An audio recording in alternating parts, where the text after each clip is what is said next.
shows. Join Rick Brooks and Mike Kogel as they explore the TV of the 70s and 80s through hand-picked episodes of their favorite and not-so-favorite series.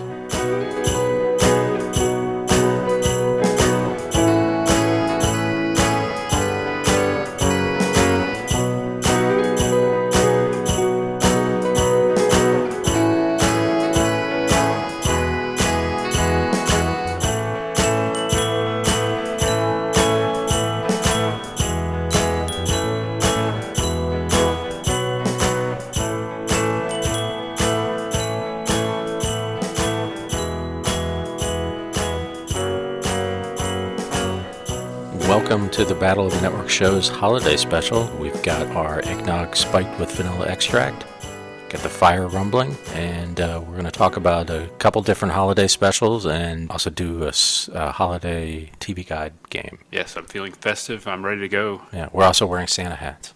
Indeed. And we have a few guests again. Hermie, that's his name, right? Hermie? Yes. The dental elf, and Rudolph from Rudolph the Red-Nosed Reindeer. We're not talking about that, though. You should be so lucky. Yeah. So, we're going to start with a Rankin-Bass production, however. The Leprechauns Christmas Gold. Do you have any information about this? Basic information? As a matter of fact, I do have some very basic information. I do know that it originally aired December 23rd, 1981 on the ABC television network. And I do think this is one of the lesser-known Rankin-Bass specials, and I don't know about you, but I don't remember. It's a half hour, not an hour like many of the more famous ones, like Rudolph the Red-Nosed Reindeer. I don't know about you, Mike, but I don't remember this actually being on television when I was a kid. I saw it years later when ABC Family would do their 30 Days of Christmas or whatnot, and I've kind of discovered or rediscovered it that way, but I really don't have any memories of watching it when it originally aired. I don't know if this aired every year. I certainly don't think it was one of those perennial holiday classics that was on every year. No, I don't remember it either until I watched it on DVD, and I think you had told me about it. I feel like maybe it didn't. Yeah. It got one airing. One and done. Yeah, but also December 23rd, that just makes it like less likely to be seen in a weird way, I think. You think just because it's so close to Christmas that, lots of other stuff's going on. Whereas, like, if it aired a couple weeks before Christmas. That's true, but maybe. It's funny you say that because my perception was always like as a kid, I don't know what there may have been some optimal time, like maybe like 2 weeks before Christmas to start seeing the specials. And then at some point, it seemed like over the years, they started showing like my favorite holiday specials earlier and earlier every year, like almost closer to Thanksgiving. And as recently as a couple of years ago, it seems like I would see like, oh, they already aired Rudolph the Red-Nosed Reindeer. It's way too early. Yeah. So I guess, so what do you think? What's the sweet spot for I think watching it's gotta Christmas specials? Be December, at the very least. That makes sense. Maybe like the second and third week. Yeah. But do you think the 23rd is a little too close? That's possible. I don't know. I don't remember this. Yeah. But I do remember watching things sometimes on Christmas Eve. I feel like the Little Drummer Boy would be on Christmas Eve. Right. Yeah. What else do you have? Well, not a whole lot. This is, like I said, it's not one of the more well-known ones. It hasn't been rerun to death. So on the one hand, it's good because it's something different. It's something unique. And I guess I will mention that although I saw it on ABC Family, which is now Freeform, when they did their annual Christmas festival, this is available on DVD. There's multiple combinations of these Rankin-Bass specials, right. and I think you can probably find this on probably 4 or 5 different DVD collections at this point. But it might not be the lead dog in the pack on these Christmas box sets, but it's easy to find on DVD. If you haven't seen it and you want to watch it, I'd say give it a shot. You can probably find it at a reasonable price with about 5 or 6 other specials that you might actually remember watching as a kid. Right. Yeah. On mine, it's on the disc with the Grinch. Okay. Yeah. And a couple of the Pinocchio's Christmas, which I don't know if I've ever seen that. That's a Rankin-Bass one. Yeah. I feel like that might be a little weird too. Yeah. I do know that I think this was their second to last stop motion special. That sounds right. Yeah. There's like one other Santa one. People associate Rankin-Bass with the stop motion. Not everything they did, of course, right, was stop motion, but this one is, and there is, I guess, a little bit of semi-traditional animation near the end that we might get to. But I want to say some positive things about it before we get into kind of maybe its weirder parts. It has like all of them, I think, like really high production value. Like I mean, in terms of the puppets and the costumes and the sets and all of that, and the DVD I have looks like really like they had a really good negative or something, because it just looks like has a nice look to it. And it is maybe good and bad, but it seems like maybe it's intentional on Rankin-Bass's part, or maybe they just liked the sound of how they did music. But the music fits in, like the production style of music fits in perfectly with like Rudolph and Frosty and all of their specials have a sort of sound that to me is kind of dated, and probably dated in 1981. Yeah. Like it's a very almost like early 60s sound. Like not rock and roll, but pop, but just, I don't know, there's just like a quality to it. Like I think sometimes like people singing in unison and things like that. And Right. Yeah, it definitely has, and there's at least like one or two of the little musical motifs that go through the episode or the special that sort of remind me. I couldn't quite place it if it was directly from another Rankin-Bass special, or if it just reminded me of it, or if I remembered it from seeing this one before. But yeah, I agree. It definitely seems to match the house style. yeah, and I think musically. it is the same composer that they always used. Yeah. So that's nice because, it makes a continuity between those specials, even though there's almost no continuity in terms of story between any of their Christmas specials. Right. Like, it's not a shared universe. No. Except for when they did Rudolph and Frosty's Shiny New Year, which is like the Avengers Yeah. of the Rankin-Bass verse. Yeah, there's not a lot of interconnectedness going on with this one, but yet, as you say, like with the production values, the style, and even the music, it does fit in very nicely with all the other ones. And you know right away that it is a Rankin-Bass, yet it does have some things about it that are unique. Right. And certainly even among their Christmas specials, it definitely stands out. So I would agree with all those comments. I mean, it definitely has some virtues to it. I think most of the things that make it less memorable than some of the others are more story related. But yeah, as far as like the actual puppets goes, I didn't particularly find any of the songs in it. There's like, maybe 3 or 4 songs. Yeah. I didn't find any of them really memorable. Christmas in Killarney is not original to that production, so that's a little more memorable just because I've heard it elsewhere. But Right. yeah, the other ones I tended to focus in on what they were trying to tell us, and the fact that they weren't giving us enough information. Yeah. Yeah, they weren't. They were just sort of Irishy kind of songs. Yeah, I mean, they were fine, but now then again, I've seen Rudolph probably, 25 times at least over the years, so of course those songs are going to stick in my head now, so it's hard to judge, but... Right. Yeah. There's nothing of the level of, the Heat Miser and Cold Miser songs either. True. Like showcases. Now, one good thing about it is, I'll say here that it's narrated and told by, or however the credit goes to, the great Art Carney. Yeah. Is Blarney Killiclarney. Yeah. Is that Blarney Killiclarney? So Yeah. he's the narrator, and he's telling us the story, and there's, I guess, sort of a flashback within a flashback structure here, as he's telling the story of the Leprechaun Christmas Gold. And I liked Art Carney. Right. I mean, he's got some credibility as an Irish, of Irish descent, obviously, and he's charming enough as the host and narrator. Mm-hmm. So I did enjoy that. Yeah. I also like the fact that one thing that's interesting about it is like the color scheme. I mean, surprise, surprise, they use a lot of green in this special, but it gives it a different look. So, there's definitely not a sameness to it. It definitely has a distinct appearance because of these green color motifs. And even when they do the sort of, there's a Christmas sequence in the middle where there's sort of the Christmas in Killarney.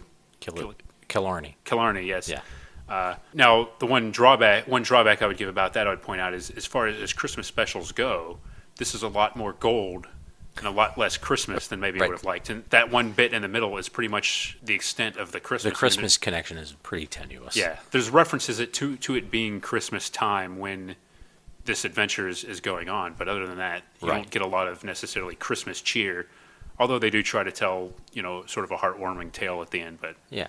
And there's like this Christmas connection to this mythology they're making up. Yes. Like, that's important, but it's kind of weird to just that. I don't know. You're dealing with all these sort of magical creatures, and yet there's a Christmas, which is, of course, technically a religious holiday. Yeah. But The show throws a lot of mythology and a lot of sort of made-up rules at you. Yeah. So maybe it's better that they didn't try to integrate everything in and combine like Christmas mythology with Irish mythology and with right. Rankin-Bass mythology. Yeah. But there's a lot going on in here, which is why, I've seen this a couple times over the years, and I have to watch pretty closely to try to figure out what exactly is going on. Yeah, I'm a little vague on. I mean, I think I know all the details. They just don't entirely connect. Yeah, it's almost like maybe the running time, the 24 minutes or whatever, almost hurts this because they could have fleshed out some of that stuff if they had done an hour-long special. But we got the half hour, so. The basic story starts with Art Carney, Blarney, starts narrating it, and then we meet Dinty Doyle, a cabin boy on a ship, and his captain sends him off to this tiny island to retrieve a pine tree from it. Yeah, he'd forgotten to procure a Christmas tree, I guess, Yeah. for the ship's decorations. So. Right. And Dinty seems he's mildly put out by this. Understandably so. What a fine thing to be doing on almost Christmas. So he dutifully chops down this tree, and a bunch of water and bubbles shoot out of it, along with Mag the Hag, Right. who's a banshee. Has been apparently trapped all these years, many years.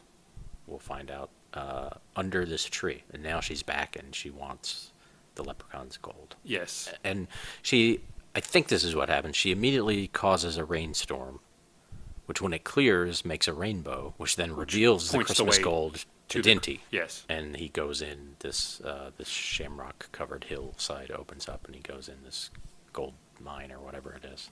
Right. Yeah, and then I don't know if I'm skipping too much here, but then we get the backstory of how the leprechauns discovered the gold, Right. and they were mining it and procuring it in these mines, and then the banshee caused an earthquake, which caused this remote island that Yeah. Dinty lands on. It got separated from the mainland of Ireland Right. because of this earthquake. Yeah. So the gold is isolated in this one little patch of land. Right. Which now, this is probably question one for me.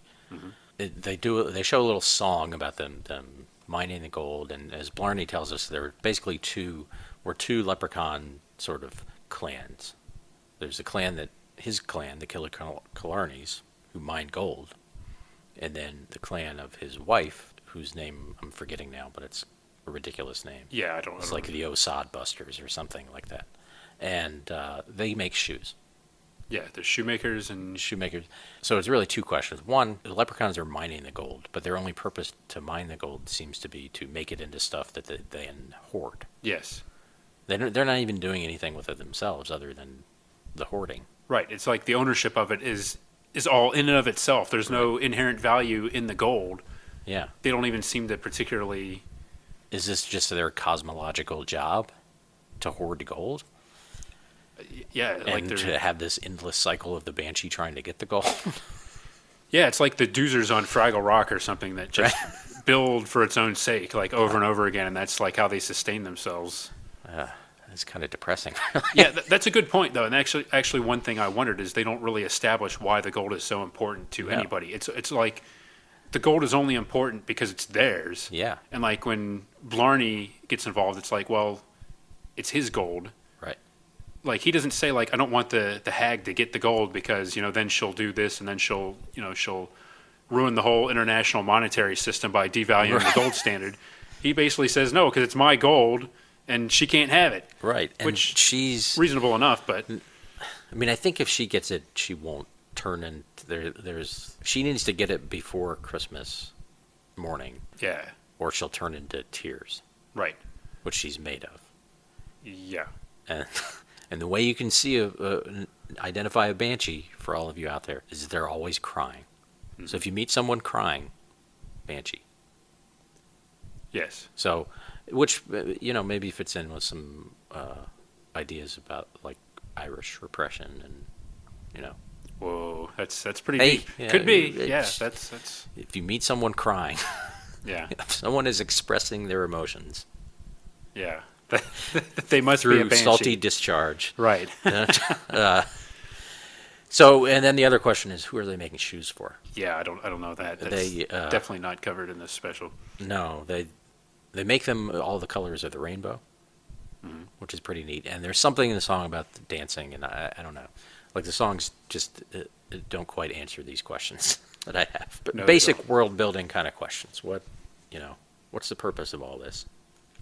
Seems like, well, that's just what they do. They make shoes. And of course, since they combined both clans, like both clans are now gold making and shoe making clans, and this, he tells us they spent years. He lists things, one of them being begetting, which I thought, eating, sleeping, and begetting. I think. Yeah, well, And soon he and his wife are the oldest leprechauns. So the thing about his wife is important too, because the banshee tries to trick her into giving her the gold. yes, because here's the catch, as Blarney gleefully tells Dinty. Right. Here's the great thing is, yeah, she's always going to try to get the gold, the hag is, but she can't just steal it. Right. You have to give it to her, Yeah. or it doesn't count. Right. Now, that sounds pretty good. That sounds like, oh, well, you got her now. But apparently, though, the hag has these unlimited powers, so Yeah. that seems like a pretty good thing that you can use to exploit, the hag's weakness. However, the hag can transform herself into anything. She has these vast supernatural powers, so really, it's not that big a deal for her to convince somebody to Right. give them. I mean, in this special, she uses various, like, she poses like the guardian angel of Blarney's wife, but it seems like she could probably just hypnotize people into giving her the gold, and it would be the same deal. So Right. it kind of defeats the purpose of that hitch. Yeah, I guess she doesn't have hypnosis powers. We didn't learn about those powers, at least. We didn't, but it seems She's- like she has plenty of other options Yeah. available without just snatching the gold. And I guess she goes to the shoemaking side of the family because they don't know all this information. And maybe because Blarney's name is Blarney, they just don't buy into it. Yeah, they don't. They don't. Yeah, believe that's them. just a dumb myth. Yeah, That's like regular people talking about leprechauns. Right. There's no such thing. that could Leprechauns. be, but how wrong they are, though. Yeah. So, and of course, Dinty's woken her up, and she knows where the gold is now. Then the other thing is, I don't think Blarney and his wife had this argument in the past, and he kind of moved into the gold mine. Then he stayed there, Yeah, and right. they never explain why he stayed there. Well, Like all the other, because no one else came to the mine to mine that night, and that's when the earthquake happened. So I don't know if he was trapped. He must have been trapped.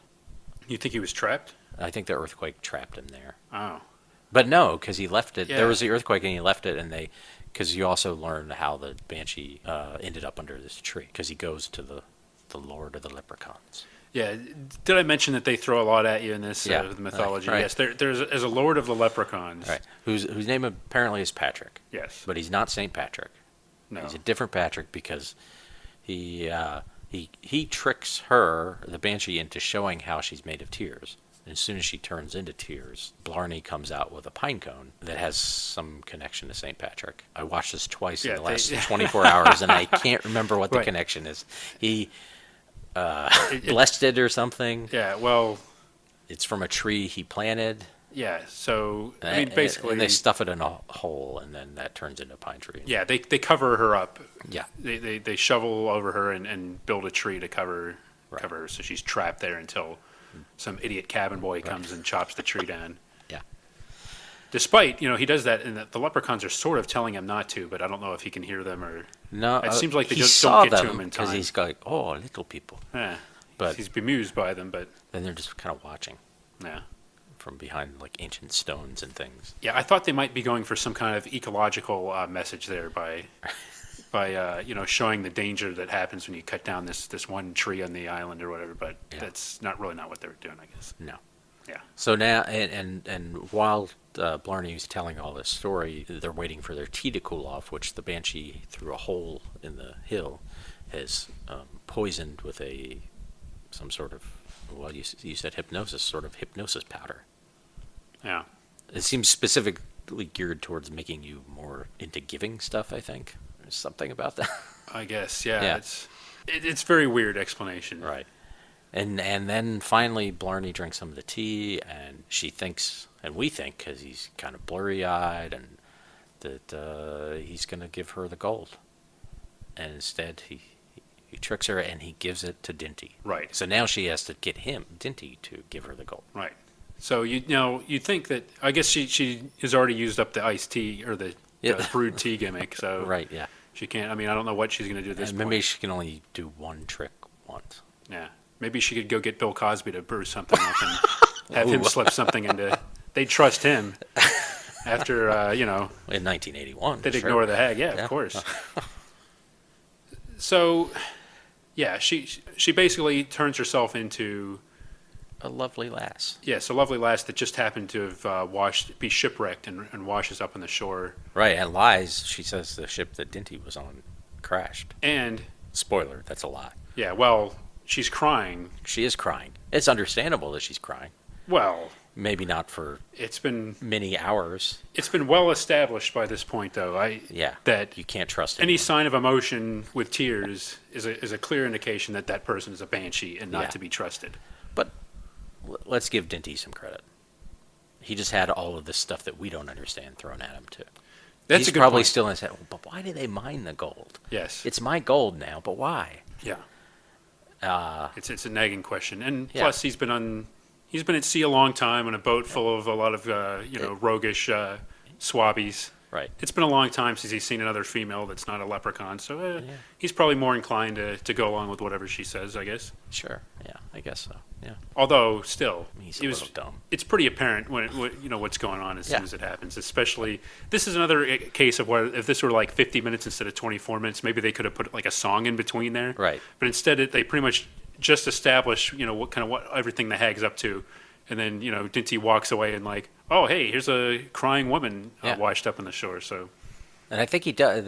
I think that Christmas in Killarney is in that area okay, well which is because she appears in his Yeah. his imagined version of Christmas in Killarney, like they kiss in it. right. So he's describing like the song Christmas in Killarney Yeah. is his description of like this idealized version of Christmas, and he's like Right. telling her that they can share it, I guess, or Yeah. but it's a nice little sequence. But yeah, this is the most Christmassy sequence in Right. the whole special. Is Yeah, and that's fun. It does have like trimming leprechauns trees. dressed up as Santa Claus. yeah, and kind of going with that, and everybody's wearing green, and everything is green, so you don't see like a lot of the red and stuff. It kind of keeping to that color motif, this vision of Christmas, which again, it's a nice kind of non-traditional look at Christmas. Although, yeah, I guess it's not like the spray painted fake Christmas trees you see in Charlie Brown Christmas, but No. it's definitely a different visual. I kind of enjoyed that sequence. Yeah, I did too. It was very short though, It's- maybe just a couple minutes. Yeah, and it's a catchy song. It's a very foot stomping kind of Irish song. Footst- Yeah. Yeah. You could maybe do a river dance to it or something. yeah, go into a nice pub, get into a bar fight, Yeah. and then kind of like buy each other a pint and sing this song and make up and Yeah. get ready to fight in another 15 minutes. Sure. I should mention here that I do have some Irish descent. I do too. Yeah. So We're totally allowed to do so we're this. allowed to include every Irish stereotype we can think of. Yeah. Hey, Blarney Killarney mentions that he's the one that grows potatoes, Oh, that's right. Yes. which made me think maybe this would be set during the potato famine. There would be some historical thing. And Well, again, I know it is historically accurate to how the leprechauns returned to the mainland. Certainly how they got separated from the mainland. that's how That's the actual historical leprechauns. fact. That's Yeah. historical. Okay. Mhm. Yeah. Okay. Well, Yeah. I won't doubt the bona fides of this special then. Right. So back to the hag dressed up as the beautiful young lady or lass, and she convinces him he's going to give her the gold, and he says he will. He commits to that, and then she puts him into the sleep of 100 Christmases. The sleep of 100 Christmases. Yeah. Which I assume means he'll be asleep for 100 years. Yeah. And the leprechauns think he's dead. But then the Lord of the Leprechauns appears on a cloud Yeah. and creates a rainbow. And the light of the rainbow wakes him up. So he's really only out for like 10 seconds. Yeah. It was far less than 100 Christmases. Right. I think it's the light from the rainbow, because then there's also a sunrise. So it could have been that too. Or just the light from a leprechaun floating on a cloud. Right. Well, yes, it all seems to be tied together because Yeah. when he wakes up, he makes a larger point about what has revived him. Right. And that thing is The love love. that's because Blarney and his wife, Faye, have reunited. Yes, after years of Blarney doing the equivalent of sleeping on the sofa Right. makes sense. But In going a to an very actual, cushy sofa. Like, I mean, they had a fireplace and it True. looked like a nice place to live. Yeah. Sure, Just it's a little bachelor underground, pad. Yeah. but he's surrounded by gold. True.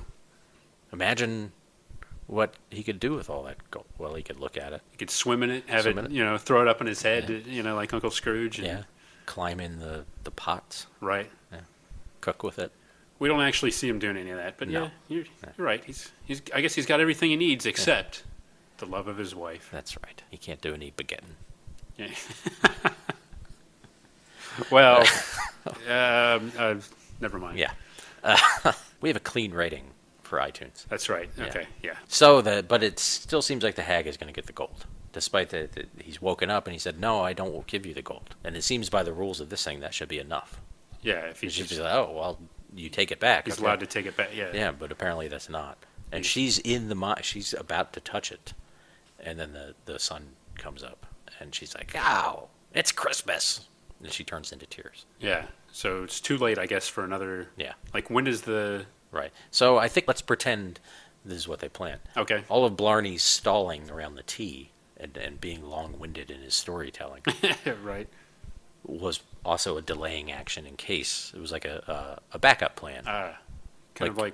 If just giving the kid the gold doesn't work, because he can probably see Dinty is not the brightest bulb Yes. or brightest candle headlamp, True. True. that he'll delay enough that Christmas morning will come before she gets her hands on that gold. And then she's tears again. Running out the clock, basically. Yeah. Well, I guess a combination of things worked.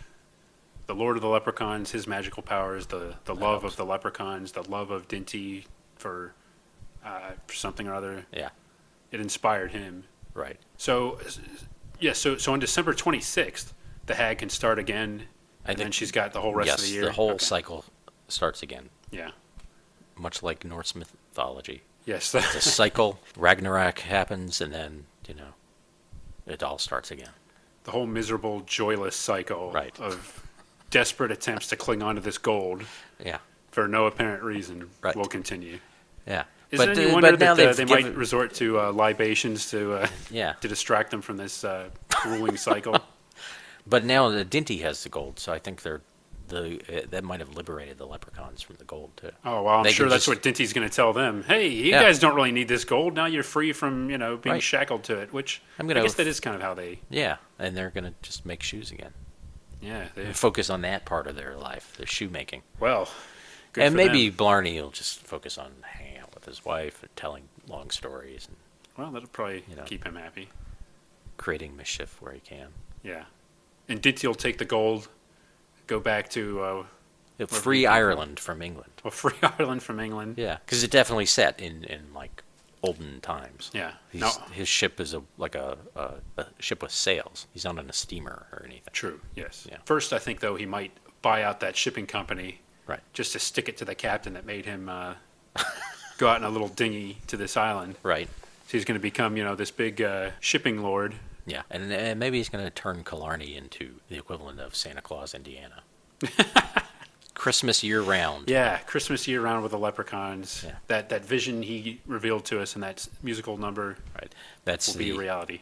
right, and he, of course, will charge for entrance. Of course. Yeah, it's, a fee to cover expenses. Yeah, it's a theme park. Yeah. And you can hang out with leprechauns. You can buy shoes from leprechauns, and it's Christmas every day. Yeah, well, that sounds pretty good. Yeah, dancing, drinking. But you don't get to see any of that gold. That gold will be No. safely tucked away. Right. You might see some stuff painted to look like gold. Yeah. Like a display, the leprechaun's Christmas gold, and it's really just like wood. I think you're onto something. Yeah. Sounds like a beautiful vision, but Yes. just make sure while you're... I take back my suggestion that he's not very bright. Well, you're projecting a lot that he's going to come up with this. Yeah. If he comes up with this plan, I'll give him some credit. Yeah, and maybe the real version of that lass will be in town, and she'll come up with it. No, you never know. Or maybe Blarney, Killarney. He's clearly a clever leprechaun. Yeah, I imagine he'll get a piece of the action somehow. Oh, I'm sure. Yeah. He'll definitely be. And then he'll hoard it. Yeah. Or that piece of the action. Oh, got pounds. Just when you're doing all that beholding of this beautiful vision, Yeah. Not be getting, mind you, but Right. be holding. Just make sure you don't get tears in your eyes. Because if you do, everybody's going to call you out as a banshee, and you'll be driven out of there That's right. like you were a snake or something like that. You'll be, Yeah. on the slow boat back to England, I guess. Yeah, or maybe just some island. Yeah, some other Other deserted island, island. yeah. Yeah, maybe how many of these splinter islands? I guess they make it look like there's just one little island broke Right. off when the hag made her giant Yeah. earthquake. But maybe there's other islands And all it's over the place. Not just a break, but like it's a peninsula, and like a good portion of the peninsula just disappears under the ocean. Yeah, that's Did anyone live there? I hope not. Not for long. Many leprechauns die. Yeah, Is that really why he stayed in the mine? Is that a guilt? maybe. Yeah, Oh, to so think many the rest leprechauns survived. died. Yeah. Yeah, that's a grim thought to be sure. I can understand why they didn't cover that part of the story. Right. Maybe that's something better left Yeah. unsaid. Yes. We almost forgot when the banshee discovers that it's Christmas. A giant wave washes over her from the ocean, Yes. and this wave is made out of cell animation. Yeah, it's very jarring. It is. It It's nicely animated. Yeah. It's the juxtaposition of the stop motion and that cell animation. It's a very bizarre moment, but Yeah. it is the big finale, I guess, the Right. big action finale. So But it's not like they couldn't show water gushing because they had already shown water gushing Yeah. when she got released from her prison. yeah, it must have been a deliberate artistic decision to do it like that. Yeah. But it's a curious one. Yeah. And I think people were complaining back then about the effects. I think they complained to the FCC. They complained to the FCC. Like, you're mixing animation. Yeah, You that's can't just- do that. It's just not done. No. Yeah, well, people complain about bad CGI today, and Yep. they don't know how good they had it back, 1981. It's unique, again, It another is. unique thing. I think maybe that's the best thing I can say about this. It's not a bad special, but it's certainly not one I feel that I need to revisit every year. No, it feels like it was made for the wrong holiday, too. Yeah, If it was the Leprechauns St. Patrick's Day. yeah, right. Christmas, it's definitely, no pun intended, honest, shoehorned in to fit the Christmas theme. It Right. doesn't seem like there's any real need for it. Like you say, the Christmas link is tenuous. At this point, I guess, though, they had already gone through Rudolph, Frosty, Santa Claus, Jack Frost. the Little Drummer Boy, Yeah. Just about every Christmas myth imaginable. The origin of Santa Claus, Mrs. Claus. Right. So they were definitely running out of ideas, I guess. Yeah. So on the one hand, I admire the fact that they took a whole different tack and tried like something new, but maybe there's a reason this isn't as fondly or as well remembered as some of those other specials, I guess. So Yeah, that's no blarney. that's indeed.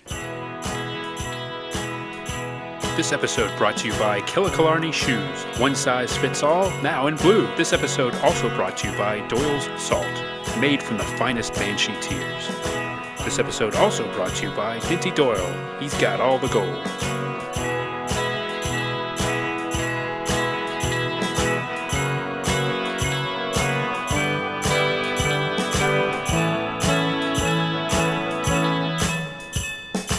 All right, now we're going to talk about The Family Circus Christmas, based on the venerable and long-running comic strip about the Keane family. Yes, the much-loved comic strip about the Keane family. Right. Single panel, actually. Single panel, except for on Except Sundays, Sundays, right? yes. Yeah. Which, I was skeptical when you pitched this, that there would be any narrative to have. Like, Peanuts has, at least, definitely by the 70s, would have, like, storylines that went on for a couple weeks. Mm-hmm. Family Circus, it's a different joke every day. Yeah, pretty much a joke a day. I think, They might have like a running theme sometimes, yeah, right? they used to have things where maybe they'd go on vacation or something, and then there'd be some but yeah, unlike Peanuts, definitely it's mostly like a gag strip Yeah, with a different thing every day and usually one panel. right. And so the Keanes, there's Bill Keane, the dad, Mm-hmm. the mother, whose name I don't know. Thel, I think Thel. Thelma. Thelma, He okay. calls her Thel. Okay.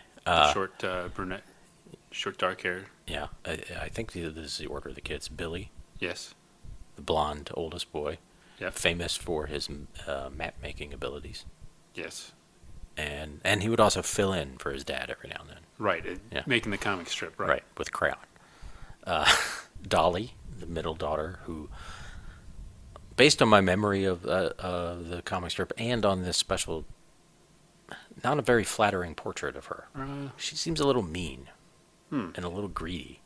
Interesting. Okay. Although she does show some concern for one of her brothers. Right. But she also makes a face. We'll talk about Yeah, that. I think I know what you're talking about. Yeah. But yeah. And then Jeffy, the next brother, who is really the star of this special, which for some reason surprised me. Yeah. I wouldn't have picked him as our point of view character, but it actually makes a lot of sense. Mm-hmm. And then PJ, the baby. Love old PJ. Love good old Always PJ. wearing his pajamas. That's right. Yeah. He's And the pets. Yeah. So there are 2 dogs and a cat. Is that right? Right. So one of the dogs is Sam. Right. Sam's kind of like the shaggy one. Okay. What's the cat's name? Kitty cat. Kitty cat. And the other dog, Barfy. Yeah, Barfy. The oldest pet, I think.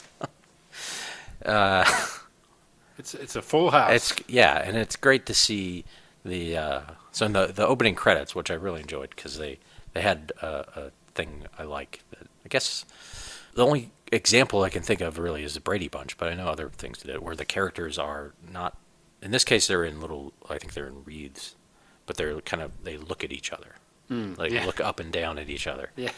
But it says so. It goes to the parents and the kids, and then it shows 3 pets. So the word Barfy is on the TV screen. That's pretty awesome. Yeah, it's not something you usually associate with a Christmas special unless it's a office party gone wrong or somebody spiked the punch you weren't expecting. But that's the dog Barfy. Yep, good old Barfy. So yeah, that's the family. Yep. And there's other peripheral characters. We sort of hear about one of them in particular in this episode. But it's been around since for my gosh, like 60 years now, and 50, 60 years, and it's still going. I think kids haven't aged a day. Well, I think his that's true. That's true. His Bill Keane died years ago, and his son his son Jeff took over the strip, and I think he still does it to this day. Yeah.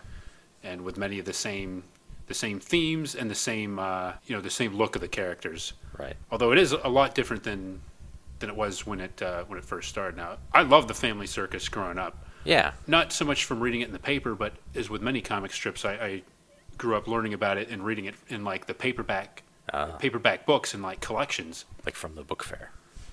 Yeah, or I don't know where but there's like a big book. It was like the Family Circus Treasury, which went way back to the old days of Family Circus and was like a through the years compilation, probably covering like 20 years of comic strips or whatever. And I love that book. Yeah. I think I literally probably that one wore and was like falling apart. But so I was always into Family Circus, but at some point over the years it became like shorthand for saccharine, right? Cutesy kind of humor, and I guess that is what people think of it now, and that's why it's mocked and parodied. Yeah. But when the strip first started, it was much different, and even probably this special was in 1979, and probably even then it was tame. I would never say that it was an edgy panel or anything like that, but it was a little bit less.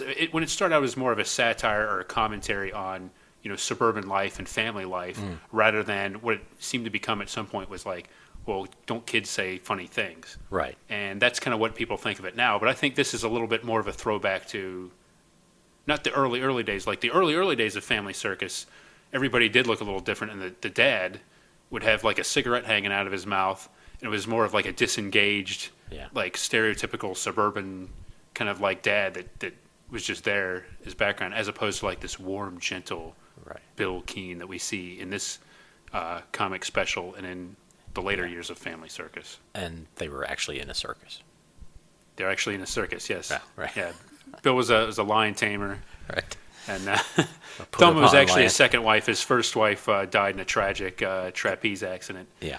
And then they moved on, and So, I think this is, in some ways, I think, as it sounds like maybe you were, but I think people that watch this now would be quite surprised at how good this is. I think this is a very good special, and I think it's one of the more underrated cartoon specials, because this, again, this is never played at all anywhere as far as I know. Yeah, I mean, the version I watched was from some kind of repeat because it had like a CBS in stereo graphic on it. Oh wow, so Yeah. that'd be like late '80s or something Yeah, probably. yeah. I don't remember seeing it. I mean, it's kind of like the Leprechauns Gold. There's something that seemed vaguely familiar about it, so maybe I did see it. I don't know. What's And I funny know is- there's an Easter one too. Yeah, this which- company made a Valentine's one and an Easter one, and I remember those more, it seems like, than the Christmas one. The Christmas one, I just seem to remember watching it years after the fact, not when it was first on, but Yeah. it was NBC, December 18th, 1979 was when it Yeah. premiered. It's got some things that I think are definitely familiar from like the Peanuts specials. It's got a kind of jazzy score, and they're clearly using real kids to do the voices of the kids. Mhm. And I guess the animations. Well, it's in the drawing style of Family Circus, so it's not similar in a way, but it has some similarities. But it seemed like they might have I don't know, rotoscoped some of the kids stuff because they move. Sometimes they really move like real kids. I think, That's like, interesting, especially yeah. like Jeffy just has just like a nice sort of. I don't know how old he's supposed to be, like a toddler, like 5 or something. I think maybe even a little bit younger. I'm Yeah. thinking it's like Billy is like 7 or 8, I think. Dolly is 6 or 7, and Jeffy is like 4 or 5. Okay, Maybe like a year or two off here and there, but that's and Yeah. then PJ is basically like, he's a baby, PJ doesn't talk, so right? he's maybe He does seem to be walking though. he does walk a little bit, and Yeah. it's definitely a household full of kids and animals and stuff, but overall this special is not. And even some of the old Family Circus cartoons, there'd be it'd be a little bit more frenetic, and this is a pretty gentle special, I would say. Yeah. It's really not just.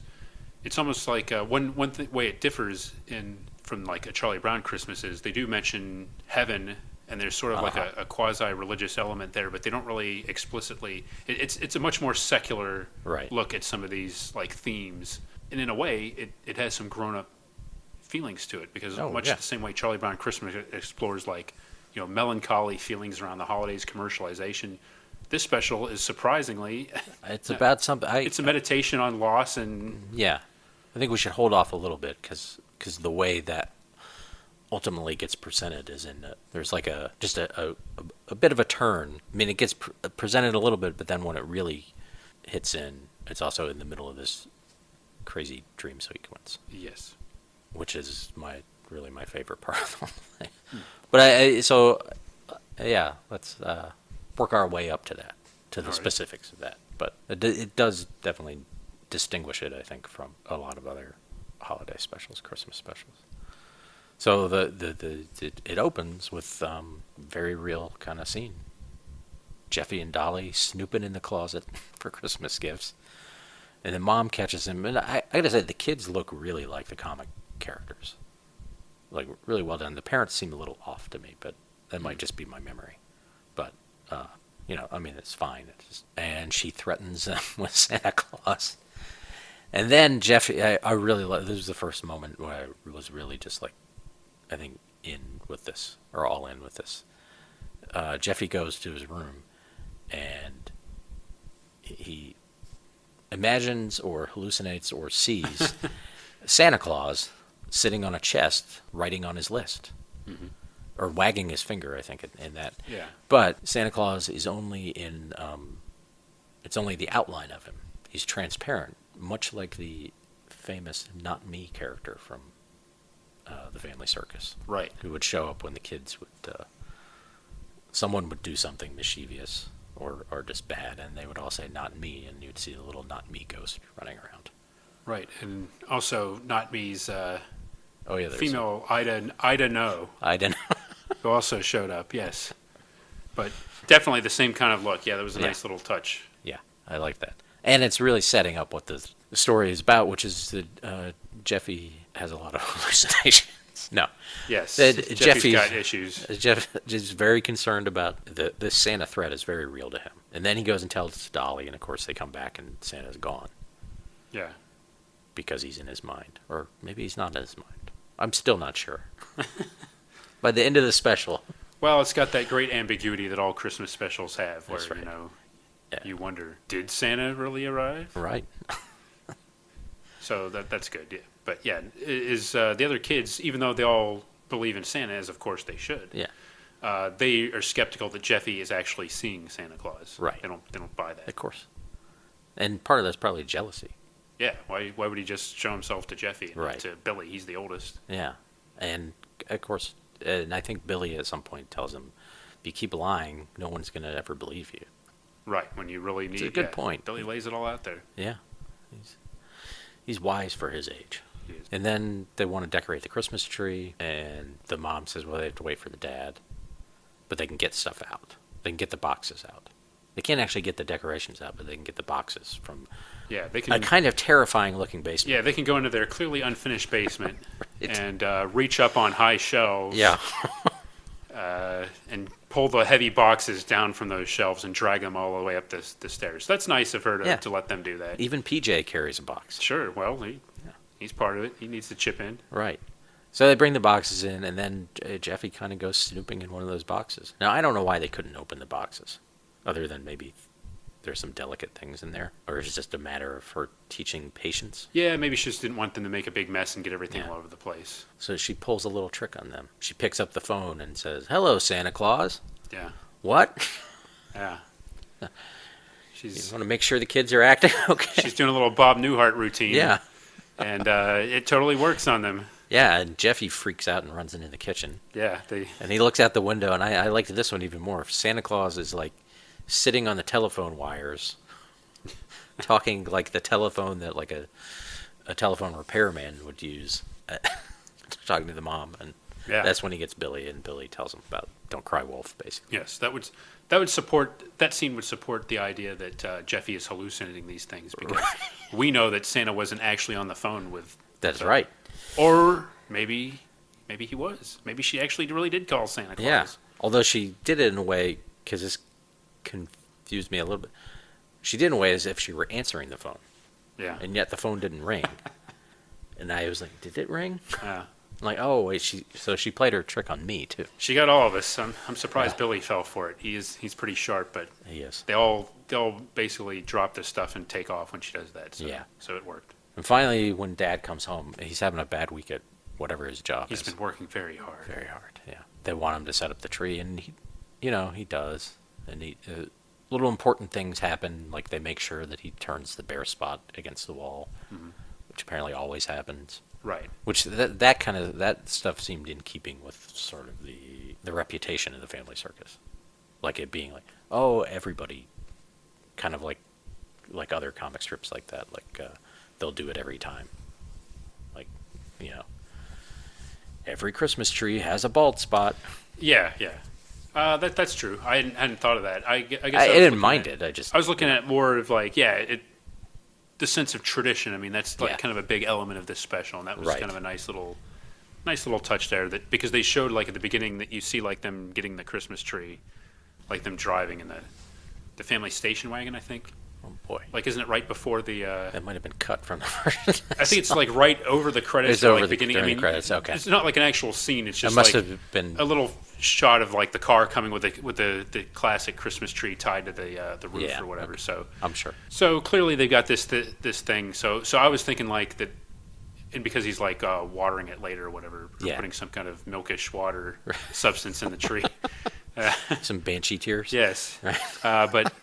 So I got the impression that they do this every year. Yeah, but of course the tree always has. You're right, it has a spot. But it's a nice little scene. Of course, Dad's basically doing all the real work, while they're they're trying to help. But PJ's doing a bad job with the tinsel. And he's throwing like more than one stream at a time or something, which Jeffy has to call him out on. Yeah, and then we're starting to move towards the crux of this thing, which is they can't find the star, which his dad made, and his dad has passed away. Yeah, Billy. Rightly being suspicious.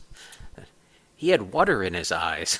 Yes. When he was talking about Granddad. Yeah, his dad, Bill. So, Billy sees that his dad might be that regular Bill might be a banshee. Yeah, that was... he knows what's going on. It was touch and go for a while there. Yeah. I mean, he was starting to reach under the bed for some kind of like toy axe thing he had, and I was worried what he was going to do with that, and then... Thankfully, his mom talked him down from that. Right. And he whispered to Dolly, "Hoard the gold." Yeah, yeah. Oh man, it was tense for a few minutes. Right. So actually, yeah, you start to go, okay, well, this is different, and and he's sad about it. It's unclear exactly when. I mean, we learn later that he died before Jeffy was born, but I don't know if any of the kids knew him or. Yeah, it's subtle. Like the whole way this is presented is surprisingly subtle again, because like you don't really see the dad sitting there sobbing, and they don't have a scene with it. But kind of like the emotion in his voice, you could tell that the star means something. And when they pull down all the boxes and they can't find it, he's a little distressed about it. And we sort of hear from, like the scene that you described, Billy saying that, like, Dad's eyes got watery. They showed a lot of restraint for, for Family Circus is something that's, considered, as generic as it is. There's some deft handling of some of these things in this show. Yeah. Also, I got to mention this before we get to Jeffy's dream, that when the dad got home, they asked to build a snowman, and he said the snow was too dry. Yeah. And Billy said, yesterday you said the snow was too wet. Yeah, that was good. I like that. Yeah. Yeah. So, and when they're decorating the Christmas tree, Jeffy gets tattled on for licking one of the candy canes, which I assume is not a real candy cane, but I don't know. And he's licking it because it has dust on it. Yeah. Well, that might have been a tattle for his own good, really. Yeah. But then he licks it again. And no one, maybe someone should have taken it away from him. Wait a minute. Was that before or after he started having these visions of Santa Claus? It was Refresh my memory. Okay. He'd already had 2 visions. Because now that I think, he'd already had, Now his next, the dream is quite more elaborate, so. Yeah, there could be yeah. So Billy and Jeffy, they share a room, and Jeffy's asking Billy questions about Santa. Yeah, and actually, Billy has some pretty good answers of, sort of explaining the magic of does. Santa Claus. That was touch and go, because I thought for a second, because he gets a look on his face, kind of I'm gonna tell him. I thought he was gonna, totally reveal the truth, whatever that might be. Yeah, I don't want to spoil what he would perceive to be the truth. Yes, he'd be wrong, but right. See, I don't think he thinks that's the truth. Yeah. So yeah. But Jeffy wants to know how there can be a Santa Claus in multiple places, and Billy has a good answer for that, which I forget. He says moving so fast. Oh yeah, that's right. He's like the Flash. Moves so fast. Yeah. Right. Yeah, his answers are pretty good. I mean, I might file them away myself for my kids. Yeah. And then how does he get to all those places on Christmas? He stops time. Yeah. Again, like the Flash. Right. Santa Claus, the Flash. Right. And then he asks, the Clock King. Yeah, and he asks, how does Santa Claus go back in time? And he says, well, he vibrates his molecules at a certain frequency that lets him tap into the Speed Force, and then... yeah. But he shouldn't do that. Right. Causes problems. Yeah, because Jeffy comes back over later.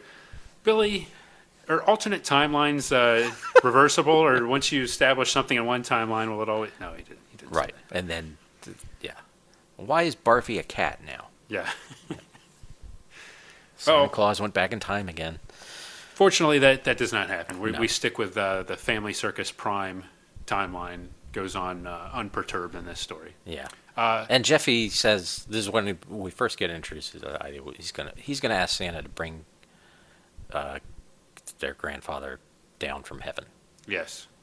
And Billy's like, Billy had told him that Santa Claus can do anything, and this is why he thinks he can do this. He clearly doesn't have a full understanding of death and heaven and all of that. Yeah, and just to back up a second, something you said a minute ago. My memory of the Family Circus characters is that Bill's their paternal grandparents. I always remember the granddad. I don't remember him being alive in the strip, but the grandmother is, and then both of her parents are alive and make appearances throughout the strip. So I kind of always remember granddad as sort of like just a memory. In the strip. So So Jeffy falls asleep, and he has kind of a wild dream. Now it's all connected to stuff we've already seen, but he's flying with Santa Claus in his sled. Mm-hmm. The first stop on everything's on clouds. There's a candy cane farm, and the elves are working hard to harvest the candy canes. And Jeffy's like, why? Well, there's a dust storm coming. It's like, dust storm? Santa's like, you don't want dust on your candy canes, do you? Which is good. And he's like, oh, just lick it off. What do I care? yeah. And they're giant. Why are he jumps out of the sled. They also fly by a place building special snowman snow, so that everybody can have a white Christmas and build snowmen. Mm-hmm. There's another thing. I don't remember offhand. I don't think the other thing he sees, but yeah, it's a nice little sequence. Yeah, it's fun, and there are clouds, and there's this, and then Jeffy makes his wish. Like, that's where, to me, it turned from this very whimsical dream. Almost, it reminded me of some of those dreams that Homer Simpson has had, which of course are kind of based on older animation stuff anyway. Yeah. You know, like when he was imagining the land of chocolate and things like that. Right. And Jeffy's like bouncing around in the clouds and having fun in this song that we get a few times. I think it was in the opening credits too, mm-hmm. which is Sarah Vaughan, mm-hmm. famous singer, singing this song about dreamers But yes. Anyway, Jeffy had made the wish. He makes the wish to Santa, and even Dream Santa is a little skeptical of this wish. Yeah, he's like, oh, wait a minute now. And I did. I got to say, some of that dust storm made its way into my house, I think. Yeah, you think so? Yeah, it was a little. Yeah, it was touching. Yeah. As we learned from science, you can't destroy matter, so he had to get rid of that dust storm somehow. Yes. So he just blows it into other people's houses. That's a good explanation. Yeah. And the song is a very, kind of a very soft, and but it is a big finish in this sequence, though. Yeah. I mean, that last high note she hits. Yeah. I think it nearly broke my glasses. I think I didn't have dust in my eye. I think I had glass in my eye because it's like ends in something like surprise, but it's like surprise, and it's like whoa. Kind of woke up anybody that might have been seen that as a lullaby. It wasn't a lullaby. Right. She woke us up on that one, but. And it's definitely lyrically, it's definitely in support of Jeffy, which is, it's just about dreamers and don't let people take away your dreams and all of that. A nice sentiment, to be sure. Which once he wakes up and starts telling people what he wished for. Yeah. Then they start trying to take away his dream. Yeah. At least downplay it. Right. Like, Jeffy. Yeah. And so then we get the visit to Santa Claus, or as Dolly says, Santa. Yeah. She's a very particular way of saying Santa. That's true, yeah. Yeah. I was kind of fascinated by the voices. Because Jeffy occasionally has almost like a Baltimore accent. Not usually, but he does say no. No. Come on, hon. Yeah. Right, yeah. Let's get Santa to put the star up on the tree. I need to watch this again now to pick up. I don't think I picked up on that. Just listen. Right after that dream, he says something. It's like I know he can. And then there's that scene where he starts talking to Dolly about Colts trivia, asking them to, demanding that she come up with the halfback on the 1959 Colts team. Right. Yeah. With yeah. But. Yeah, the kids are Art Donovan shows up. Yeah. I just had to get that. I was proud for remembering his name. It's very nice, yes. I'd like to have seen an animated Art Donovan wearing a Santa cap in this special. He would have fit right in. He could have been playing the Santa Claus, actually. With some of the befuddled looks that Santa Claus gives after the kids give him their requests kind of would have gone well with Art Donovan. Billy does okay. There's nothing weird about Billy. Yeah, Billy doesn't. He's not going to sit in the lap. That's okay. I'll that's stand. right. Yeah. He doesn't go up on Santa's lap. He's like, that's okay. I'll stand. He's not going to waste time. Yeah. Dolly's still coming up with stuff to ask for while in line. Yeah, she's always thinking, looking around. Yeah, and then she says something like, "Do you want to know the prices?" Yeah, which is considerate of her. Yeah, and Santa does a little take there. Yeah. And then Jeffy goes and he's like, well, you already know what I want. It's like, yeah. Right. But I thought actually he actually starts... He handles it, right? Yeah, he does. Yeah. he somehow prods him, and Jeffy explains what he wants. Yeah. He's like, well, you know, the fire truck and this and that. Yeah. And then he reveals his big wish, and even says he'll give up the fire truck for that. Yeah. Yeah. Well, you see, it's a present for his dad. Right, it is a present. Present for his dad, and he says, you know, if you could bring, you know, his granddad back from heaven, and Yeah. it's like, well, don't you already have enough presents for this, you know, all this stuff? And he's like, well, you can keep the fire engine if you. Right. So yeah, And PJ freaks out, Yeah. which, you know, that's understandable. Yeah. He's a baby.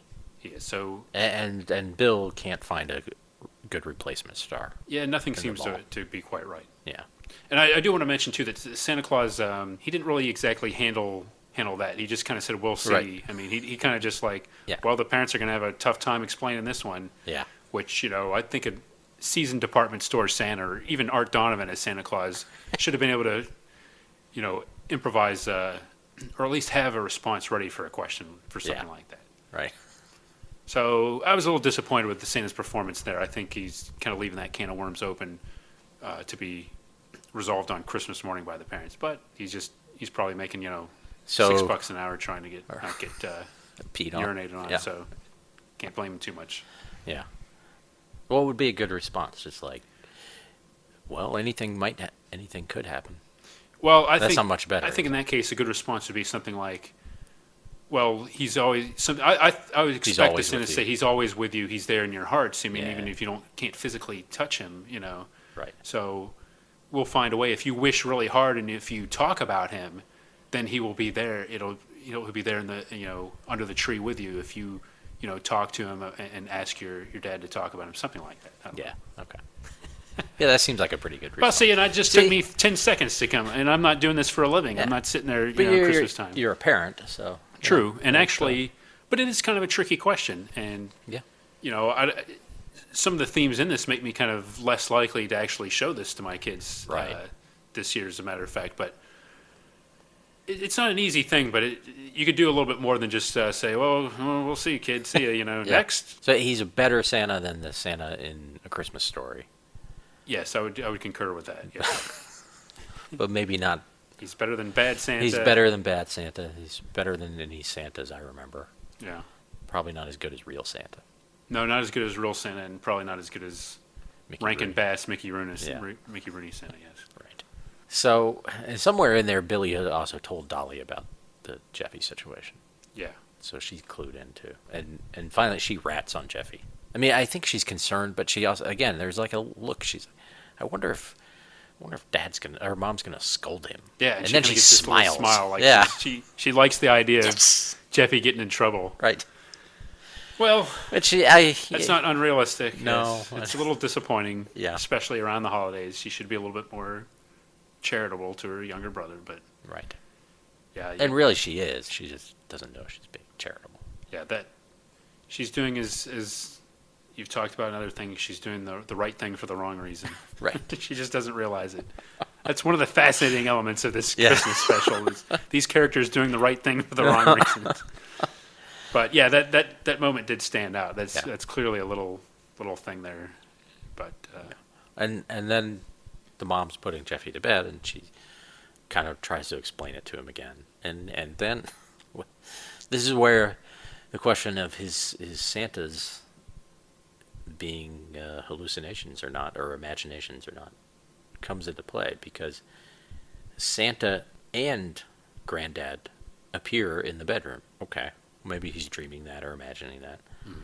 Then he follows them yes. to the hall closet. Mhm.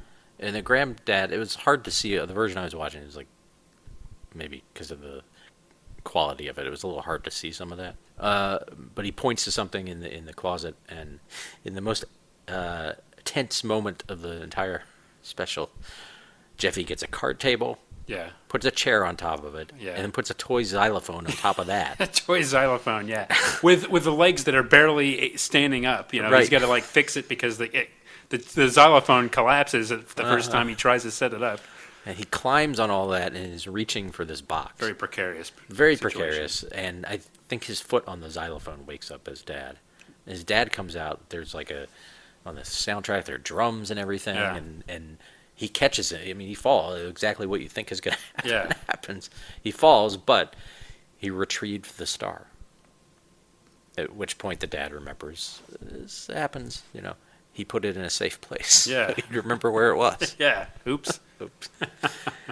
And then Jeffy explains what happened, and that Grandpa's there with them and everything, Yeah, and actually that sequence is very reminiscent of some of the old Family Circus panels I remember, because there would be things where, like maybe especially like in the Sunday strips or something, there'd be some element of peril where, and then the dad or the mom would kind of like be wiping their brow with sweat and like, we just made it or something like that, and then they would show like Granddad like his in that with a little, That's that little right, outline, yeah. like kind of like smiling, and it would be clear that he was the one that like saved them, or he was the one that like woke up somebody to alert them that the other kid was about to be, something bad was going to happen. So, Right. So it's a this nice is- little nod to the source material, I would say. Okay. Like in the comic strip, under different circumstances, I could very easily see a situation where Granddad actually taps, Bill on the shoulder and wakes him up. Yeah. So that he goes and, although in this case, Granddad was the one that, Granddad should have given him an extra chair or something to stack Right. up instead of, so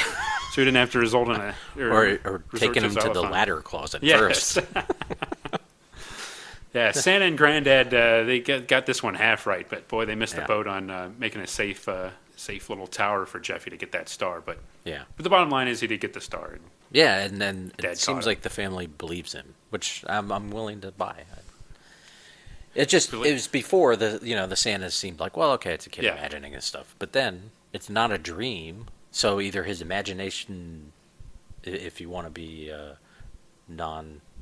like non-religious or supernatural about it, his imagination sparked a memory, and that's what led him there. could be. Yeah. Or Santa and like you're saying from the comic strip, it seems like the Granddad is really there in some sort of Right. spirit form. Like a guardian angel of Yeah. some kind, yeah. So And the family they're like, well, how in the world would Jeffy know that? Right. Your memory idea is a good one, actually, that you made. because Jeffy's a dummy. Yeah. What- If anybody, Would trust Doughhead. PJ over Jeffy. Yeah. I trust Barfy over Jeffy. Barfy's sitting there the whole time. Right. He probably knew where the star was Oh, the I'm whole sure time. he He's did. like, they haven't given me a treat in 2 days. I'm not giving them the location of that star. And they made me barfy just because of that one time Yeah, one when time. I was a puppy. You never live it down. Why do you need to name Sam Poopy? Exactly. And that we get a little joke at the end too. The cookies are gone. Oh, yeah, because they pin over, like, they see Santa really did come, because the cookies and milk they left out are gone. They see, crumbs and, like, on the little plate left out. And then we see, Behind a box, a package. Yeah. PJ's chowing down. yeah, PJ's awesome. Yeah. With a big grin on his face. Like munching the cookies. And Yeah. I love PJ. He's got that little baby buzz cut, Right. and his.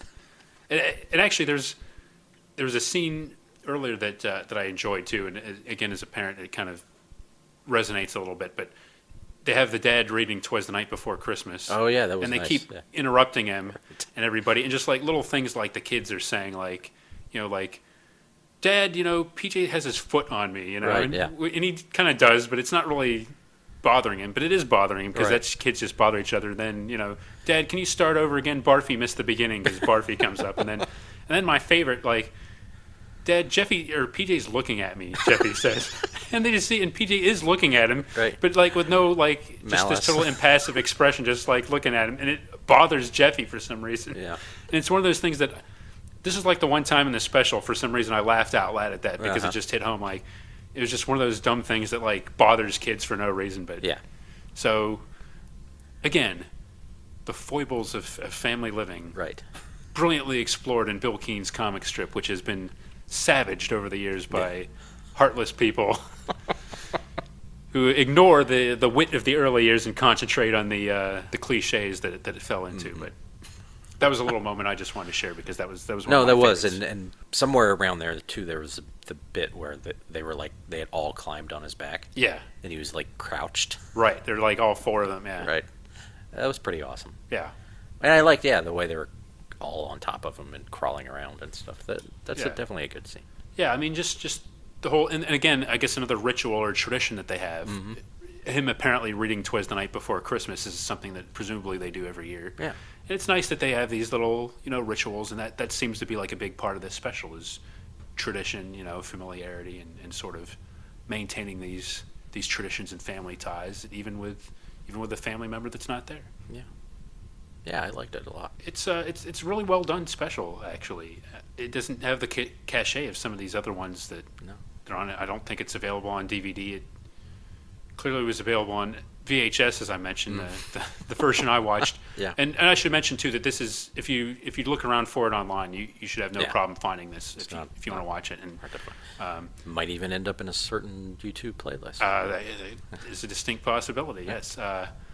But it's not, as far as I know, it hasn't gotten a DVD release, and again, haven't heard about it in years, but Yeah. it's definitely worth checking out. It's well done. Yeah. And then we get another rousing version of that Sarah Vaughan song. Oh yes. Yeah. Which I am not going to try to duplicate. Right. Although I was before recording. I think that was Yeah. enough. I think I may have injured myself attempting that earlier. Yeah. I was looking at the voice credits. I already forgot them, except for that Jeffy was played by Nathan Berg. Nathan Berg. Yeah. I don't know Yes. if Nathan Berg went on to any other. Yes, I think there might have been one or two names. I think so. I think the Santa was a Sort of recognizable familiar, name. but I'll see if I can the look one this thing up. that I really liked about the credits were it listed everybody, and then at the end, and PJ. So even though PJ doesn't have any speaking lines, they still give him his props in the credits, which I thought Yeah, he that was didn't a even nice make touch. any like baby noises, did he? No grunts or giggles that I picked up on, but he's PJ. That's all you need. I would have liked to have seen Art Donovan play PJ. Kind of think of it. There's some physical similarities there, The haircuts are about the same. The childlike, inquisitive nature of Art Donovan. Let's see. Ann Costello played Mommy. Is that name familiar to you? No, I do not believe that's any relation to Lou Costello. Okay. Bob Caliban. Yes. Not Bob Balaban. Not Balaban. Caliban played Daddy. Mark Dermott played Billy. Missy Hope played Dolly. Nathan Berg played Berg. Jeffy. Alan Swift. Alan Swift. I know him. from Yes, something. he was in a lot of. He was the voice of. He was in Diver Dan. Mad Monster. I think he's a regular Rankin-Bass guy. Yes. And Underdog. Yeah, that's what I was thinking. Yeah. He was in the Jay Ward stuff as. Pinocchio's Christmas. Yep. Family Circus. Little Drummer Boy. Yeah, he's in all of these. Yeah, and this was Santa Claus, you say? Yeah, it was Santa Claus. I think he might. I'm gonna see. That's interesting because I don't remember anything particularly showy about this Santa Claus part. I mean, we're Tennessee Tuxedo. yes, okay, yeah. He was the narrator. I said Jay Ward. I should have said the Total Television stuff as Underdog and Odie Coloni. Yeah, just a lot of people on those various, like you said, the Total Television. yeah. So the animation company that did this was like Cullen Enterprises or something like that, or I forget what the actual name is, but it's not Right. a behemoth of animation, but they did several other specials like this, but I don't know of anything else that they. Well, yeah, I don't know. It's good to see Jeffy returned for all of the Family Circus. Nathan Berg was in all three of their specials. Well, he hit it out of the park on this one. So He did. It's good that they brought him back. Yeah, it looks like they used everyone. I imagine they probably maybe recorded everything at the same time. Yeah. And then they came out different years. Yeah, unfortunately, I've never seen a lot of information about this special. Where's my giant coffee table book dedicated to commemorating a Family Circus Christmas? Because I would totally get that book. I would totally get Family Circus toys and all this kind of thing, ornaments, but it just hasn't happened yet. I was gonna. I mean, all of our sponsors are, of course, real sponsors, but Of course. I had thought about doing a fake one about a Family Circus map app. Yes. It allows you to get somewhere in the most convoluted way possible. Right. That's the one thing this really was missing, like some Yeah. rendition of a Like a Family little Circus sequence map. with like little black, Yeah. little black lines Right. showing a path. Yeah, and I seem to recall maybe they did that in one of the other ones, but or something like that. I but hope so. I'd have to. I guess if they knew maybe they had been contracted for 3 of these, and so they didn't have to, do everything in one. Yeah, Feel like, oh, we got to get it all in. that'd be interesting. And also, I didn't. Go ahead. I was just going to say that I did notice that as far as the animators go, like Bill's son Glenn, who has gone on to become went on to become like a Disney animator, who was instrumental, I believe, in like the character development of Little Mermaid and I think some other ones. But he's actually listed as one of the animators on this, so I'm not sure how old he was at the time. But this is his older son, Glenn. Like, so he's not in the comic strip. I think Billy is based on him. I think. Oh, okay. He just changed his name. Yeah, I believe. Okay. I thought maybe PJ. Because I assume PJ is a nickname. Because he wears his PJs. Well, I guess. Well, Jeff is the youngest son. I think. I don't think there is an equivalent of PJ in real life. Okay. PJ was just a gimmick. Bill Keane dreamed up when the strip was jumping the shark. He's Right. like, I need to juice this up. that year-long or 9-month-long pregnancy arc. Yeah. People forget about that. Yeah. It was something. Yeah, and then the funny part about that is, you'll remember how that ended, Mike, is when they were in the hospital and somebody asked Thelma who the father was, and then you see "not me" and Bill saying "not me." The doctor's saying "not me." Right. You see the little transparent "not me" with a devilish grin on his face, snickering. Oh. Anyways. Controversial times. See, people just don't know. I know. It was a different time back then. Family Circus got away with a lot more. No one saw that coming. I mean, that's a long play there. It's true. Not only just years of the not me character, but just that arc, which was full of just like, why is mommy eating pickles and ice cream and those kind of things? Why is mommy fat? Well, the whole nation was transfixed by that for 9 months. Yeah. Newspapers, circulation was up all over the place. Right. You remember there was a newspaper strike, I believe, in New York City, and I think there were some riots that were caused by the fact that people couldn't get access to Family Circus. Yeah. It was terrible. They had to go to New Jersey to get it. Yeah. And nobody I love New Jersey, but people from New York, they don't like New Jersey. They don't like New It's Jersey. a fact. Yeah, it's another fact.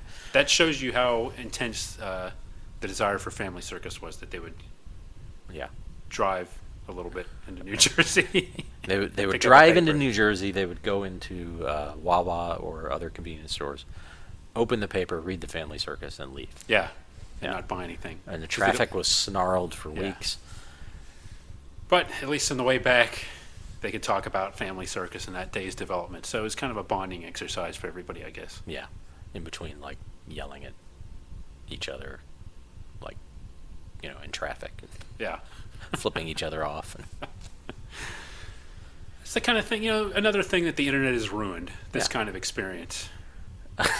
Because nowadays you just go, it's on your phone. Bring it up, experience like 10 or 15 pop-up ads and see the panel and then move on with your life. Yeah. You don't have that period of water cooler talk as you did with this Family Circus infamous pregnancy storyline. Right. And Family Circus is probably perfect for internet consumption because of the one panel structure. Like you can just look at it on your phone. Oh, right. You get the whole thing. You don't It's need to scroll fit. or swipe There's no or anything. scrolling. Yes. There's none of that.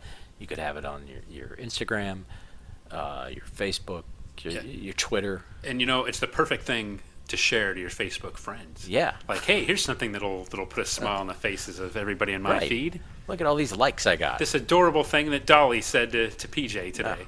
There you go. Especially if you don't have kids of your own. Right. Then you can just... Well... So your friends are posting things, real things, adorable things that their kids said. You just post what the Keanes said. That is an acceptable substitute. Yeah. I will say that I have seen, here's something that I have seen. I have seen cold-hearted people ridicule or criticize people that post pictures of their family members or use those as their profile picture. I have seen that. Here's what I have not seen. Yeah. I have not seen one person complain about somebody using a Family Circus photo as their profile picture or posting Family Circus panels. I've never seen that. No. And you never will. Well... Because as much as the elite might mock it, anybody with a family knows it's, they're just getting the truth there. Right. And anybody who's been to a circus knows that, again, it's truth. Right. I've always said, Mike, that there's two kinds of people in this world.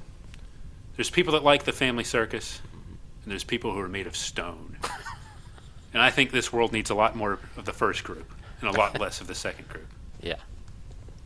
I'd like to think, our show here can lead to a little renaissance of this special, because we both seriously like this. Right, This special. yeah, it's really good. It's much better than what Family Circus is now. If you've never seen this, I'd say give it a shot. You have to be in this. It's sentimental. It's warm. It's certainly not The Simpsons or something like that. Yeah. But it definitely holds up alongside some of those classic Christmas specials that you've probably seen a bunch of times already. And it's a pretty real subject. I mean, explaining to younger kids death. Although, frankly, Jeffy doesn't learn that lesson. He really doesn't. This may raise more questions than it answers for some families, but he's going to go to kindergarten. Yeah, he's going to tell everybody. Right, yeah. Dead people. Santa can bring dead people back. Yeah. Right. They'd be like, right, Jeffy, and quit licking the chalk dust off those blackboard erasers. But they're dusty. That's their job. Yeah, indeed. I could go for some dust right now. Was that so?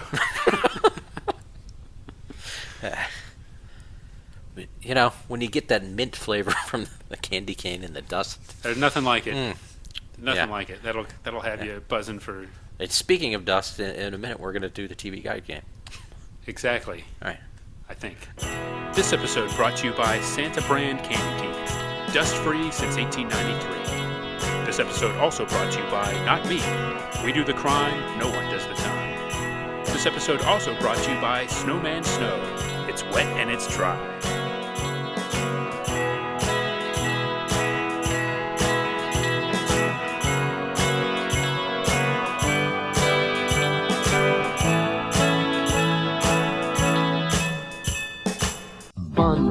All the shows A to Z and the facts. What's behind what you see? TV Guide, the whole world of TV. That's entertainment. The stars underneath all the glow and the news from the people who know TV Guide. It's a fabulous show, so buy a TV Guide and read TV Guide. That's entertainment. Here we are. It's time for the TV guide game. Do you want to briefly explain the rules again, in case we have new listeners? Yes. The rules are as I go into my vast collection of vintage TV guides. Some may be a little dusty, but yes. These are original copies, and I'll pick out, or I'll read off some of the shows from a day we pick at random in this TV guide, and give the options that night. Mike is going to choose what he would watch if he were watching presented with these options, and I'm going to try to guess what he will pick. And usually we pick a TV guide kind of at random, but this time, in honor of our holiday special, we picked one from December 8th, or the week of December 8th through 14th, 1979, from the Chicago area, this edition. So we're hoping to get some good holiday specials in here. Al Capone's Christmas. It's quite possible. Al Capone's Christmas, yes. So the meats of Christmas. The meats of Christmas. Yeah. The Italian beef of the Christmas. Yes, and when you're picking what you're going to watch, you can pick several times. Pick early and pick often which show you want to watch, Mike. Right. So we do not pre-do this anyway. We're kind of doing this as we go along, so to preserve the integrity of the game. Who's on the cover of that? I know it's a painting of some kind. This illustration. Is a montage. The cover story is talk show hosts. Who are TV's best and why? And it's got Johnny Carson, Merv Griffin, I think Mike Douglas, Dick Cavett, Phil Donahue, Tom Snyder, and I'm not sure who, somebody else I'm not sure who the other one is. But that's the cover story. There's a female in the lower left here that I can't quite identify. That's not Rona Barrett. I don't think so.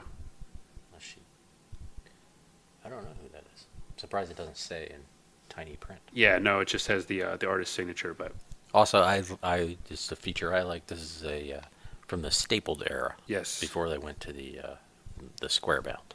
Yeah, these staples are hanging on barely, but they are hanging on. And the TV guide was 35 cents back in the day. Man. The old digest, the classic digest size format, yes, with staples, as Mike says. So, are you ready to play the TV guide game? Okay, I've decided to pick Friday, December 14th, 1979, and basically we're going to go through the three networks, maybe PBS and maybe some independent channels. If there's anything that stands out, I'll throw that in there. So we're starting off with Channel 2, which is CBS, All right. at 7 o'clock. And, this is Central Time, so Right. it's an hour earlier. It would be 8 to 11 East Coast time or... Pacific. Yes. So, 7 o'clock, leading off this Friday evening in prime time, Incredible Hulk. And on tonight's episode, we have a young doctor, Louise Sorrell, wants David to help her expose a voodoo healer. Ooh. Okay. I don't remember that one. No, and then on Channel 4, and actually Channel 4 and 17, which I'm thinking that is NBC. Yes, it's NBC. Shirley, comedy drama. And interesting, a 60-minute show, and there's an ad for that in here. It's Shirley Jones from the Partridge Family. Okay. I do not remember this show at all, but Oh. yes, on tonight's show, Shirley tries not to panic the kids when a physical examination reveals she has high blood pressure. And also in the cast is Tyne Daly as Athena, and get this, as Deborah Rosanna Arquette. Wow. And it looks like Dutch is John McIntyre, who I'm assuming is the John McIntyre who was on The Naked City back in the 60s. So. Huh. And there's an ad here I can show you. The headline, Shirley is ill and the medicine is laughter. 7 o'clock p.m., Shirley Jones as Shirley. And the text is, Shirley's doctor confines her to bed. What's wrong? The kids misunderstand and get a bad case of runaway imagination. Oh, boy. And here's a picture of Shirley looking worried, or a sketch of Shirley Jones. It's like a stippled sketch of her. She does look worried. Yeah, she's fretting. Yeah. Yeah, so... Yeah, I don't remember this show. Yeah, interesting. And also, according to the ad, Tracy Gold, later of Growing Pains fame, was in this show too. She's listed in the cast. Oh. So wow. Okay, on Channel 5. Okay, this is why I was a little confused. Another NBC station. This edition had some Chicago, Milwaukee, and Madison channels too. Okay. So this is interesting. Is it a different show? This is another NBC channel is not showing Shirley, but is showing "'Tis the Season to Be Ollie." It's a special. A one-off, the Kuklapolitans join together once again for the holidays. This time, Ollie does some far-out dreaming on how he can celebrate Christmas. So it looks like it's a Kukla, Fran, and Ollie Christmas special. That's kind of interesting. And that's the lamb chop thing? No, it's something separate. That's else. Sherry Lewis and Lamb Chop. Sherry This Lewis. is separate. These were kind of the same puppets. era, maybe a little bit early, but Okay. yeah. Fran was the puppeteer, and Kukla and Ollie were the puppets. What You know are- what? And actually, I think that was originally Chicago-based, if I'm not mistaken. So, but yeah, later in the next time block, they go in with the NBC night of affiliate. So this was just Okay. like a local preemption, I guess, of Shirley. Yeah. Moving on to ABC, we get Donnie and Marie. Ooh. A Donnie and Marie Christmas special. And here's the description of that. Dorothy Hamill, Eric Estrada, Cindy Williams, and Adam Rich join Holy Donnie, mackerel. Marie, and the entire Osmond family in a Yuletide celebration. Highlights include Adam and Donnie doing a spoof of the 12 Days of Christmas, Dorothy skating to Marie's rendition of This Christmas Eve, and Cindy bungling chances to meet potential dates at a ski lodge. And I believe there's a full page. Hey, Cindy. No, there's a half page. Sorry. Here's what's going on here. Cindy Williams, you see Eric Estrada, Santa Claus, the Osmonds. Yeah. That's wow. That's an extravaganza. I think you might have an easy choice. Yeah. Guess there. So these are all hour-long things too, right? Yes, Okay. that's true so far, yes. And let's see. Rounding it out with, so we've got CBS, we've got NBC, we've got ABC, and let's see if there's anything on PBS interesting. Washington Week in Review. So there you go, in case you're... With Mark Russell. Perhaps. And an independent station has Why the Bears Dance on Christmas, which is an animated musical tale, which I've never heard of before. Interesting. You don't know. Bashful Bear meets the dirt-spreading, smog-making Snurps. So this is socially relevant, we know right now. The Snurps want to spoil the world and Santa's Christmas Eve ride. So that's on a local independent. Snurps. And at 7:30 on PBS, we follow Washington Week in Review with Wall Street Week. Oh. Just for... Yeah. And on that independent station, Channel 15, that had Why the Bears Dance on Christmas, at 7:30, it's Norm Crosby's The Comedy Shop with Bill Saluga and Sal Richards. Ooh, Bill Saluga. Yeah, well, might have a contender there. Okay, so let's move on to 8 o'clock, shall we? Okay. On CBS, we've got The Dukes of Hazzard. In this episode, Boss Hogg is conned into a scheme involving $3 million in fake gold bullion. Biting Dinty Doyle. I don't see anybody interesting in the guest cast. The usual suspects with Roscoe, Enos, Jesse. Oh, sounds like it might be a period where Luke and Duke were. They're in there as well. Luke and Bo were on a break. No, Okay. Bo and Luke are in this one as well. Yes, Okay. sorry. On NBC, after Shirley, we've got the Rockford Files. Two klutzy punks try to break into the rackets through a reformed mob boss. And that's all they have for Rockford. And don't see anybody except Simon Oakland, who I think was in Kolchak, is in the guest cast in that episode. So let's move on to CBS. Following The Incredible Hulk, we've got Perry Como. Wait, I thought the Dukes were on CBS. Oh, wait a minute. I'm sorry. Yes, you're right. This is ABC. ABC. Perry Como. Perry Como seems like more of a CBS guy in my defense, but Yeah. he was on ABC at the time. And it's Christmas in New Mexico.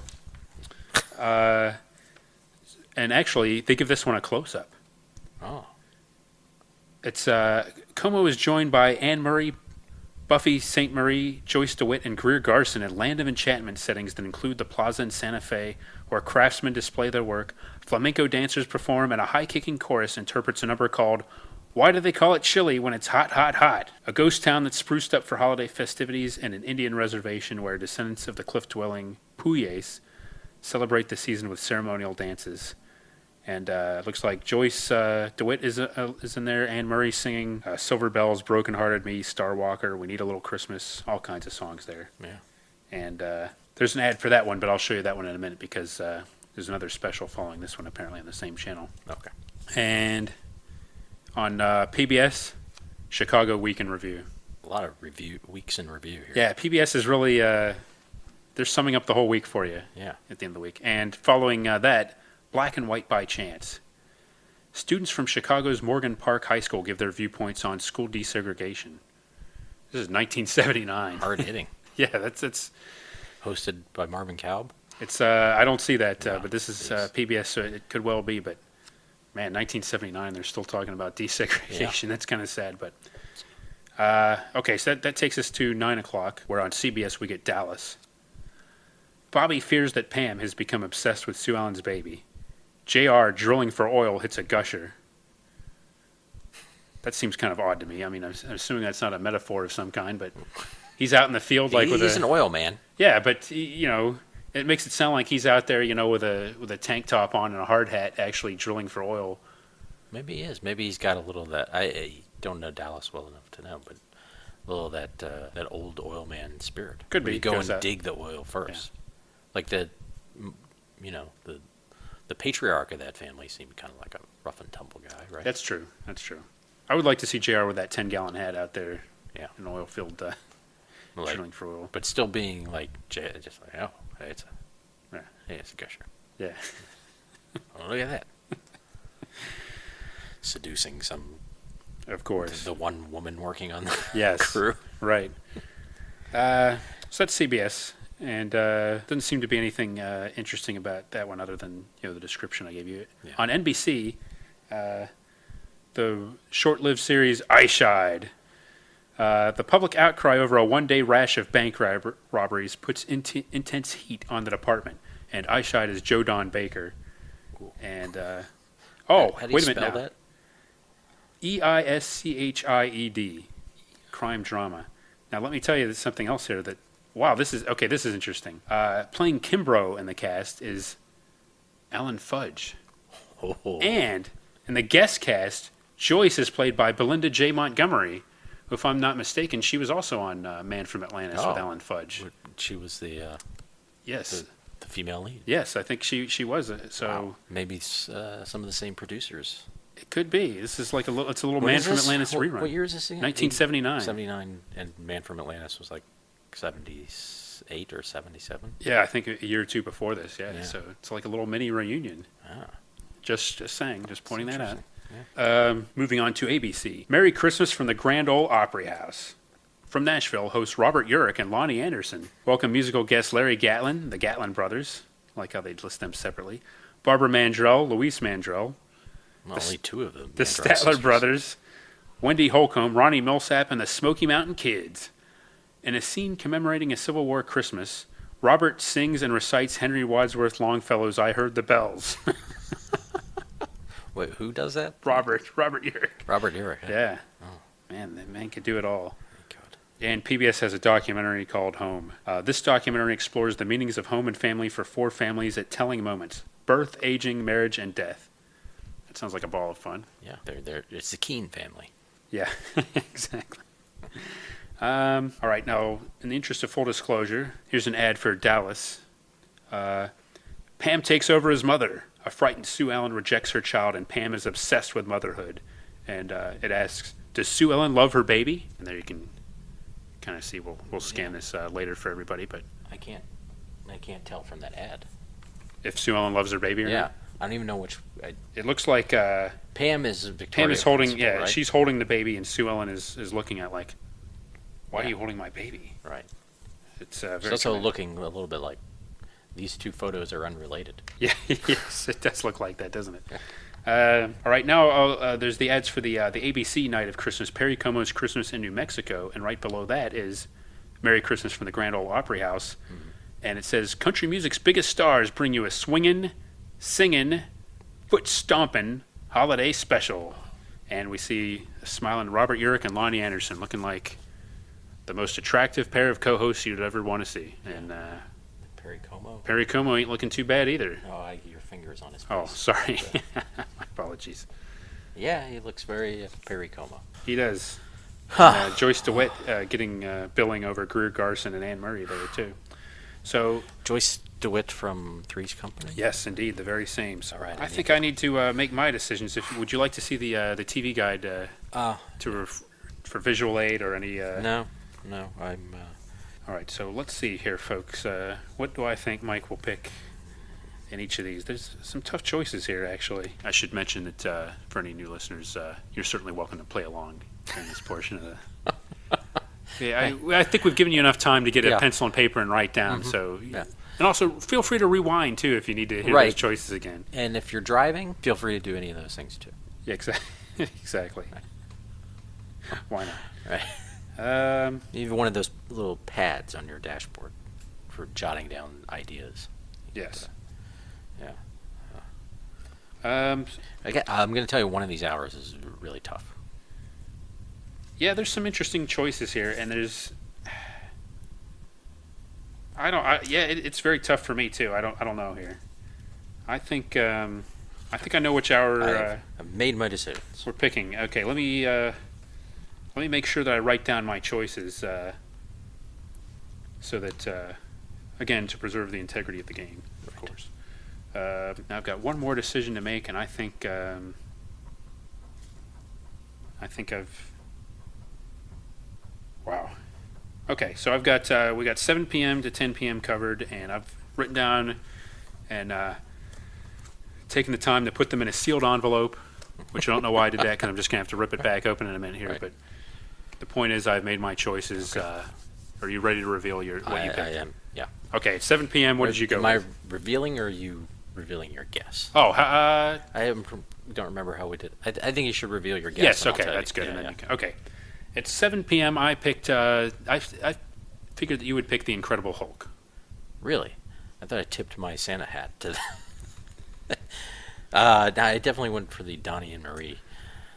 It was just so... There's a good chance we might be talking about that for next Christmas, I think. Based on the guest stars, I mean, it's just so in the wheelhouse of this show, but... That's a good point. Adam Rich. yeah. And some of these, the regular shows sound like they might be repeats. They are not. They're not listed as repeats. Okay. Yeah. So Adam Rich, Eric Estrada, and Cindy Williams, right? Yes. Yeah. I should have realized that the chance to see Eric Estrada sing "Let It Snow, Let It Snow, Let It Snow" with Yeah. Marie Osmond would have been too much to resist. Now that because I didn't know he sang until I watched a clip on our YouTube channel, Yes. the Chips playlist of him singing "Celebration." Yeah. Cool in the Gang "Celebration," with a lot of aplomb. Indeed. Yeah. I should have gotten that one. I guess I was thinking that it might have been more interesting to think about that rather than actually watch. But Well, I'll probably. give you. I mean, that Hulk. I might end up watching that Hulk in a day or two on Netflix. Fair enough. Fair enough. Okay, so I got that one wrong. Okay. But I'm kind of glad I did because I'm glad that you want to watch that Donnie Marie because I think that's what I would have picked too. Yeah. I'm curious about Shirley though. I am curious about Shirley. I almost forgot about that. Not enough Yeah. to pick that one, but yeah. Curious. I know we have at least one Shirley Jones fan in the audience who maybe remembers that show. Yeah, feel free to let us know. Right. Okay, we're ready to move on to 8 p.m.? Yep. This was the one I thought was the hardest one to pick. Hmm. Nothing really stood out to me. Me personally, I would have a tough choice here. I picked Rockford Files, just because it's Rockford Files. Yeah, I actually went with the Christmas special. You went with Perry Como? The Perry Como. Well, I think the Rockford sounded like it might just be a generic kind of Rockford. True. And the Dukes definitely sound like a generic. Right. Dukes. You've seen one, yeah. And I don't know that I really want to watch a Perry Como special, but the Anne Murray thing, my mom was a big fan of Anne Murray, so that's part of it too. And the chance to see beautiful New Mexico. New Mexico, nothing says Christmas like deserts. Indeed. And New Mexico is beautiful. I think I steered away. You know why I think I went away from that is because after I mentioned why do they call it chili when it's hot, hot, hot, I paused for laughter and got no reaction. So I was taken aback by the idea of Perry Como singing something that up tempo. Fair enough. Because most of what I remember about Perry Como at this point is the SCTV version of him, where he's like reclining on a pillow. Well, this is not that version of Perry Como. This is he's ready to have a swinging good time. It looks like Right. with Joyce DeWitt. Now, to be true, if we were actually looking at like if in 1979, there's a pretty good chance I would have picked the Hulk and the Dukes of Hazzard. Yeah, That was a powerhouse Friday night there. it sure was. Although I remember watching Donnie Marie plenty too. So Okay. I don't know. The next hour is actually the one that was tough for me. All right then. Well, I feel like a Scrooge right now because I picked I Shied. No, that's where I turned and also picked that. I'm saying you chose the correct thing. Oh, okay. It was tough, and I think the thing there was one, I had already chosen 2 hours of Christmas music. Yeah. And I don't know if I could have taken another hour, even with Robert Urich. Even with two of the Mandrell sisters? Maybe that's part of the problem. There's only 2 of them. Yeah, that leaves you wanting there, doesn't it? Yeah, you need that third one. I mean, it sounds like a pretty spectacular show. It sure but, does. But curiosity, like just not knowing enough about I Shied. I Shied. The only thing I've never seen this show. I've seen like old promos of it on YouTube. I think the only reference I know is that Mystery Science Theater 3000, which I watched like within the last year or so. The Mitchell. Yeah, Mitchell. Joe Don Baker. Because I think they say that a bunch of them. Yeah, I Shied. That's yeah. I mean, Joe Don Baker alone has to be worth it. That was great, and then you add in Alan Fudge. You throw in Alan Fudge and Belinda Montgomery, and it's great Alan Fudge. Yes, Alan Fudge, man. Yeah. Well, so I got 1 out of 3 1 right, out of but 3. you were a little bit more festive than I was. You were picking Yeah. the Christmas specials, and I kind of wasn't thinking that direction. So Yeah. I feel a little guilty about that on our holiday special. Maybe I should have known a little bit better. Well, and I feel like even what I said about the time, it's like I might have been aware enough to go, well, that Hulk will be on again, Yeah, and that Dukes of Hazzard will be on again. but you only got one chance to see. Perry Probably, Como. yeah. There's like those kind of variety specials. Only they would do a new one the next year, maybe. That's a good point. Yeah, they wouldn't be rerun. Yeah. Right, and especially because there's a chance Adam Rich, Cindy Williams, and Eric Estrada could have been done by 1980, Yeah. or Donnie and Marie for that matter. Good point. And in fairness, Joe Don Baker is pretty jolly. You can kind of see him as a merry figure Right. for the holiday season. Yeah, he supplied the voice for Santa in one of those Rankin-Bass specials. Yeah, right? he must have. I'm pretty sure he did. Santa's Southern Christmas. Yes, and I know you steered away from PBS on this Friday It night. is not a stunning night for PBS. Not one of their more dynamic efforts, but Yeah. I will give them this. They were providing programming that commercial television was not providing on this Friday night. That is very true. And I was curious about the Kukla, Fran, and Ollie, and the thing with the bears, but Yeah, I've never heard of that Bears Christmas special, Yeah. so that's interesting. although it sounded a little too PBS. The Bears one? The ecological part of it. Oh, yeah. yes. Well, they had to get some social relevance in there. And I figure that the Donnie and Marie might have had some puppetry somewhere in it. Quite possible.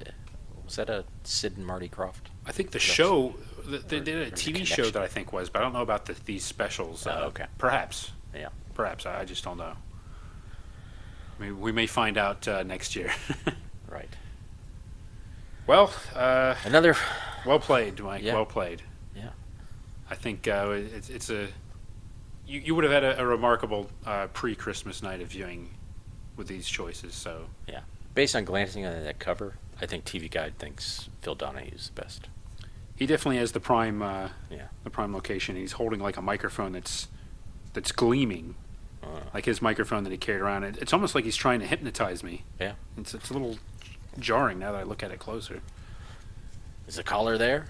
Yeah, I don't know. Okay, wait a minute. I figured out who the missing person is. Yeah. I had all of them other right. That's Dinah Shore.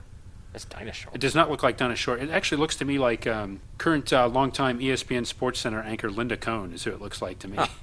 But yes, it's supposed to be Dinah Shore. Which, Well, between Dinah Shore and Lonnie Anderson, there's a subtle Burt connection here. yes, that's right. The many loves of Burt Reynolds. All roads lead back to Bert. Sally Field in there somewhere. She's got to be in here somewhere. Yeah. And Bert guest hosted for the Johnny Carson, I believe. Oh, yeah. So, yeah. Burt Reynolds should have done a Christmas special. Dom DeLuise. This is kind of like a mini what we'd like to see. Yes. I would like to see a Christmas special, a very Burt Christmas, with Burt, Dom DeLuise, Charles Nelson Riley, Yep. Jerry Reed. Jerry Reed. Yeah. Jackie Gleason even. Think he Yeah, would be- you can get him in there. He could do one of his soft shoe numbers. Oh yeah, sure. And maybe like some good stunts, like a stunt Santa crashing like a sleigh. group of a sleigh, jumping over like a billboard or something. Right, yeah. Yep, I want to see that. Yeah, if it exists, let us know, people, so that Yeah. we can review it. Right. Maybe the framing device would be, well, it would be Bert. It would be them, like, at Bert's house. Yeah. It's how your Christmas special's got to go. But I think there would be, like, maybe even like a Smokey and the Bandit sketch. I could see that, definitely. Yeah. Where they kind of, Smokey and the Bandit, they make peace for a day. Yeah. Yeah. Or, yeah, they could have the bandit going after somebody that's speeding around, and it turns out that it's Santa Claus. One of those things where Dom DeLuise. Smokey, yeah. Dom DeLuise dressed up as Santa Claus. And maybe he gets arrested, and Yeah. Smokey, or the bandit and Snowman have to deliver the presents. Yeah. And eventually, We got to drive around the world in 24 hours. yeah, and Smokey, yeah. Jackie Gleason gets a chance to kind of redeem himself or let him go, And you know what that means? What's that? If there's all this Smokey and the Bandit stuff, Paul Williams and Pat McCormick have to be there. There you go. Yeah, Right. I like it. Little Enos posing as an elf. Indeed. Yeah. It sounds like a winner to me. Yep. Is it too late? Well, some of these people are gone. We can't retroactively create this. No. But some of them are still around. Many of them. Some of them may be listening to our show here. Maybe there's another latter day Jackie Gleason. I don't know, Brad Garrett. Brad Garrett could do it, yeah. Sure, I'd buy that. Is Brad Garrett as graceful as Jackie Gleason? No, I wouldn't call him as graceful as anybody, really. I don't. Yeah. But that's not a word I would use associate with Brad Garrett. But Right. yeah, he might be able to pull it off. The important thing is that somebody gets Bert's ear. Bert, if you're listening to this, Yeah. Merry Christmas, first of all. Right. Second of all, we love you. Yeah. Third, let's make this happen. Right. And fourth, we'll also be celebrating Merry Burtmas. We will. Yeah. With Christmas episodes of Evening Shade.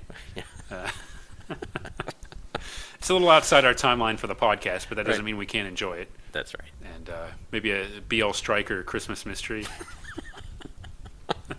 Who killed Santa Claus? B.L. Stryker will figure it out. There you go. again, an idea whose time had come 30 years ago, and unfortunately it apparently came and went. Okay, well, we're going to drink some more eggnog, and Yeah, Merry Christmas and Happy Holidays, everybody. from all of us here at Battle of the Network Shows. Yes. Nothing gets you into it like TV guys. A quick program note before we wrap up the show. This is the last episode of Season 1 of Battle of the Network Shows. We will be back in January with a look back on Season 1 and more details on when you can expect Season 2 to begin. In the meantime, keep an eye on our webpage, Facebook, and Twitter for more content and more details on what's to come. Thanks for listening. Join us next time for another exciting episode of Battle of the Network Shows.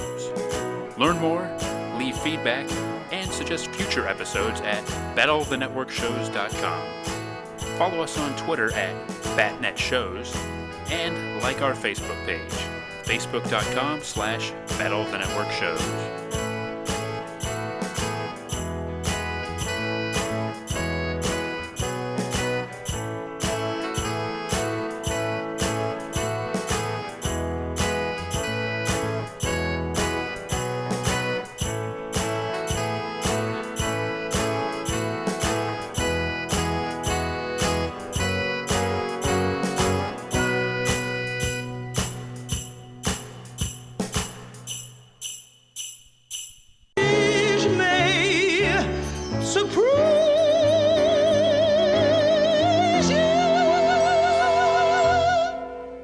Billy, guess what happened to me last night? You saw Santa again? How did you know? I took a guess. Santa took me for a ride in his sleigh. And I saw where they grow candy canes and make snowmen snow. Jeffy, you were dreaming. I wasn't. I asked him for a present for Daddy. Aftershave lotion? No.